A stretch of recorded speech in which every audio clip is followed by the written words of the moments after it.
I was like, Coach, I don't think I'm hearing you right. Are you asking me to be a cheerleader? Because if you are, then I don't think you know me. I would never be a cheerleader.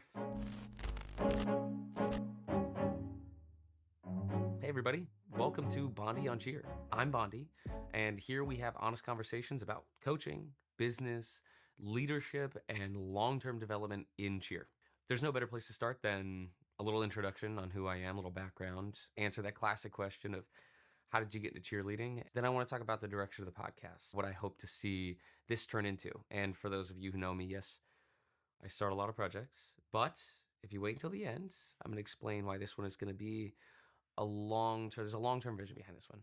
Okay. So how did I get started in cheerleading? I played every sport growing up. When I was younger, I was just in love with being outside, playing sports, anything. I'm football, basketball, soccer, lacrosse. I swam, did a little bit of track and field. And then I kind of got bored with all of those sports because I played them for 6, 7, 8 years. And then I found gymnastics. So that was from the parkour era, for those of you who remember.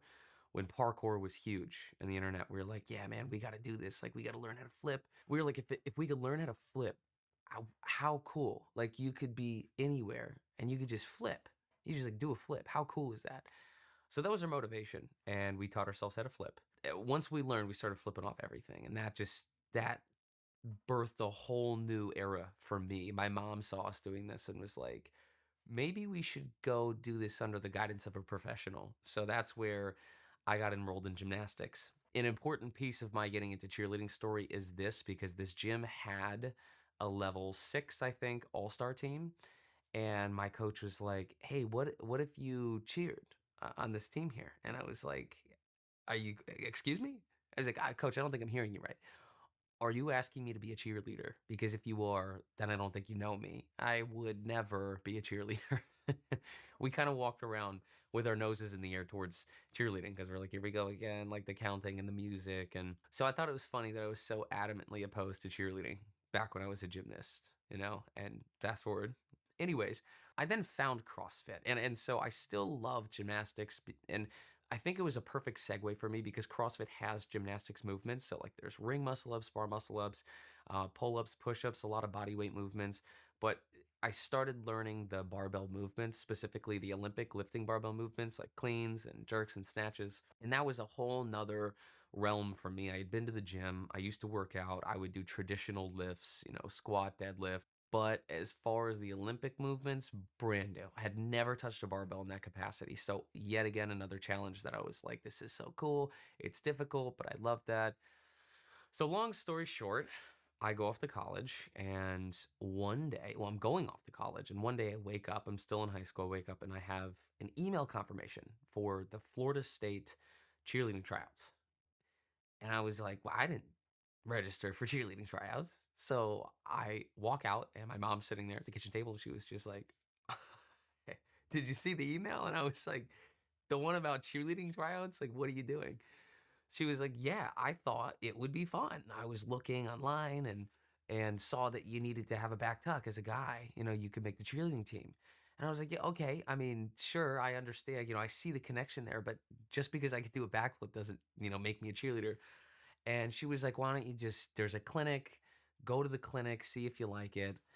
And I said, okay, fine. The clinic was just around like orientation or a visit that I had already. So I went to the clinic, and I literally fell in love with it from the first attempt to throw a girl. I was learning toss hands because that's what you start with. And I had that same sort of like, oh my God, how difficult of a thing, but how fun and how rewarding to then have eventually hit the toss hands when I went to that clinic. So that really like lit a fire underneath me. And I was like, I'm gonna do it. I'm gonna try out for the team. And I'm asking them, I'm just like, man, you think I can make it? Like, I don't think I'm that good at this. In fact, I think I kind of suck at this. And they were like, nah, man, come out. Like, it'll be good. So and they told me like, oh man, look, they don't really cut guys off the team. Well, when I tried out, they literally cut like 4 guys throughout the weekend. And I'm sitting here being like, I'm gone, bro. Like, I didn't make it. But I ended up making it, and that started my journey in cheerleading. So I pretty much found myself combining my love of gymnastics with my love of Olympic weightlifting that I found through CrossFit. with my love of a good challenge and then sport in general. So I thought this would be another stint, for me of a sport that I did for the next 4 years while in college.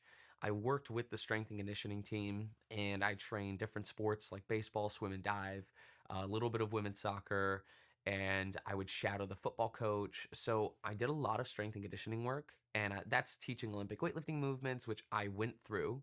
So in learning those movements, I went and got my certification, my USA One, and I would coach the Olympic movements. I would help write programs. I would write finisher workouts, and I loved all of it. I was like, oh, this is so cool. This is so fun. I'm helping people. I'm giving them tools and resources. And I didn't really realize like the seed that was getting planted in my head at the time. I just knew that I thoroughly enjoyed all this stuff. I was excited by it. I started working for sports nutrition as well at Florida State, and that was like I had to be there at 5:30, like there at 5:30, making smoothies, like post workout smoothies, getting the snacks set up. And that was like one of those jobs that you think that sounds a little mundane, but I loved it. And at 5 o'clock in the morning. So I woke up and I was doing this job during school, and I, again, it was the sports nutrition and sports science. Like I was working with strength and conditioning, nutrition. I just loved that whole atmosphere. I was always in the gym and I was always doing something, whether nutrition, strength and conditioning. So it was like a home for me. It was like my comfort place. And when I graduated, again, I didn't have that, but I found that in doing the work, with privates, like at one of the local all-star gyms at Cheer Nation in Tallahassee. I loved doing that. I found that same sort of passion that I had for the sports nutrition and strength and conditioning, and I found that in coaching, the stunting, my stunt privates. So I did that for a little bit and then moved on. I started getting my master's in business. So at this point in time was enrolled in a master's program, getting my MBA, working in cancer research, which is what I did from about like 5:30, 6 o'clock until about 2. And I was doing some privates in the evenings and afternoons just to make a little extra money and because I love doing it. I was still in the gym and I was still stunting. Fast forward, I left it. I left the field completely. I got a job in investment brokerage. I was done stunting. I was all focused on career. I had a nice office in a skyrise. I wore my suit and tie every day to work. And I eventually found myself doing stunt privates again in Jacksonville. That's where I landed. And that again, like reignited my love for coaching and just being in that environment of athletes and people wanting to get better. It's just high energy, it's drive, it's somewhere that like once you're in, you see it, you know it, and you kind of understand like what that atmosphere feels like. So when I found it again, I was like, man, this is just like this is so fun. And there was such a demand for my coaching and the stunt privates that I kind of took a step back and thought to myself, well, if there's so many people who want to do this, that there's this demand for no supply, what if I got help and started offering like clinics? From that starting clinics, I found that they were very popular, and I was actually able to supply that demand that was there for co-ed stunting, college prep, baskets, and pyramids. We did college prep clinics. That was our niche when I first started the company. College prep clinics everywhere we could get them. That would be up and down the East Coast. We would do the Midwest. We would do Tennessee, Kentucky, Georgia, a lot of those because we're right here, obviously being in Jacksonville, Florida. And we would travel across the country. So we'd even go up to Illinois. We would go out to California, Arizona. We've been basically everywhere at this point, and that's what we did. Well, I decided if we're doing all of this, we started traveling so much that I was like, I'm forgetting about my crew in Jacksonville, right? The people that kind of showed me this world of high demand for this college prep, this partner stunting. So I decided to get a little space here in Jacksonville. And that little space kind of had us, we dialed back on the events because now we had a gym to manage. But at that point in time, we were able to get all of those people that I had before into a gym, into our gym, and coach them in the way that we wanted people to be coached. And we started developing, I started developing a philosophy there, a coaching philosophy, and really being able to sort of organize my thoughts and coaching practice and get that, out into a brand that I could then try to grow and bring people underneath that umbrella and kind of show them how I do things. And ever since then, it's been what it is. You know, we're fast forward. We have a much larger gym here in Jacksonville, and five, six full-time coaches. We have events all over the world, all over the country, and that love, like that love of coaching and just athletics in general, being a resource, learning and then taking that knowledge and packaging it up and giving it to other people so they can do whatever they want with it has been a recurring theme I feel that I've found like throughout my entire life. And you get that by leaning into a challenge. So when you feel a challenge, you learn by leaning into it and going, well, this is challenging. How do I make this easier? And I feel that's what I've done at all of these different points, you know, from my time in gymnastics or sport, you know, to gymnastics, then to CrossFit, then to cheering in college, to coaching, you know, post college, a little bit during college, to now, you know, I continue to just experience challenges, figure out a good way to, you know, go through that obstacle, and then I take that and I pass it along to coaches, athletes, teams, programs, everybody, everywhere. So that's kind of like hybrid. The gist of who we are and what we do, who I am and what I do, what I hope to continue doing. And this podcast is going to be one of those outlets. So we have a gym. We have an events business. We have an online library that serves as a resource to a lot of people.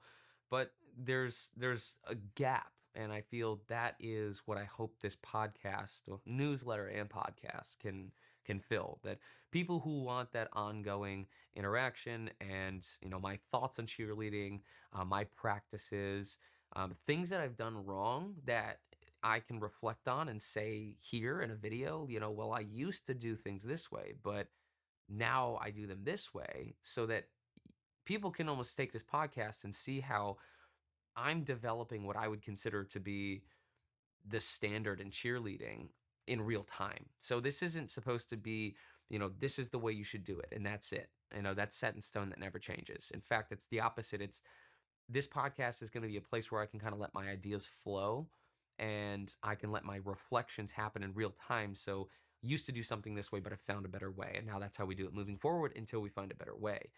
And so it's the evolution of creating a standard in cheerleading that doesn't exist.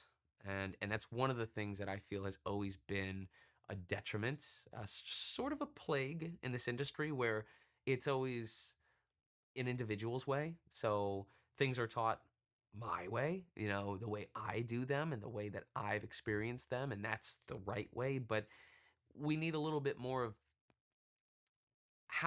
what are the checks and balances? You know, if somebody says this is a right way, do we know that's the right way? Have we tested this concept? You know, that's what we like to do. We like to look at this as we're taking cheerleading, the principles of cheerleading, we're applying our philosophy. Now, taking my philosophy and putting it out there into my coaches and my gym and my events and my trainings.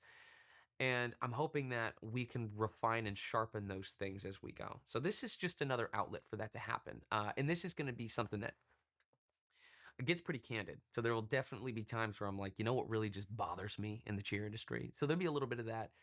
And then also a little bit more of the, well, you know, bringing in people that we feel have a really good grasp on their approach to coaching certain things and different principles and saying, help us understand this in cheer. You know, what do you think about this? And see if we can't find something that sounds like a standard to us, you know, or at least that it should be. Every other sport has right ways, wrong ways. You know, take Olympic weightlifting. My time coaching Olympic weightlifting really showed me that there's a right way to start. You know, there's a right way to get yourself set on the bar.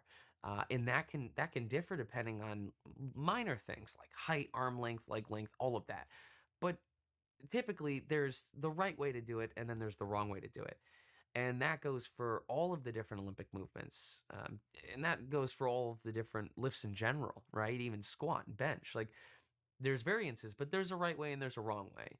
And when you get into cheerleading, it's kind of like, well, this is how I throw a back pull up. It's like, okay, but is that universally correct? Is that, you know, is there more injury risk throwing it that way? Is there less injury risk throwing it that way? So